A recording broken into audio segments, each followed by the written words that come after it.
আসসালামু আলাইকুম। এই যে পিছনে দেখতে পাচ্ছেন আমার বস, আমার মার্কেটিং জেডএম স্যার। উনি গতকালকে বলতেছে যে সাথে করে যদি ২ টা জিন পুষতে পারতাম তো খুব ভালো হইতো। তা আসলে জিন পোষার ঘটনাটা কি বিস্তারিত বলি শোনেন। আমরা যারা মার্কেটিং এর চাকরি করি আমাদের প্রত্যেকেরই কিন্তু এরকমটা মনে হয়। এখন বুঝতে পারতেছেন না, এই হচ্ছে ঘটনা। আমাদের কিছু ভালোবাসার মানুষ আছে না? ভালোবাসার, আদরের, শ্রদ্ধা, ভক্তির। তো এই ভালোবাসার মানুষগুলাকে আমরা তো কিছু বলতে পারি না, কিছু করতেও পারি না। তো ওই জিনের একটু ইশারা দিতাম টুক করে যে ভাই মাথাটা ধইরা একটু টেবিলের সাথে একটু ঘষা দিয়া দেন। আর যদি তাও না হয়,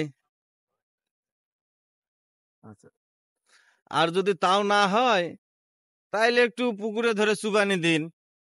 আর বেশি কিছু করার দরকার নাই, কারণ আমরা মার্কেটিং এর লোক, মায়ের ধর পছন্দ করি না, এগুলো করারও দরকার নাই। জিনের ইশারা দিয়ে এই ঘটনাগুলো একটু ঘটাইতাম। আর এরকমটা মনে হওয়ার পিছনের একটা বিস্তারিত ঘটনা বলে শুনুন।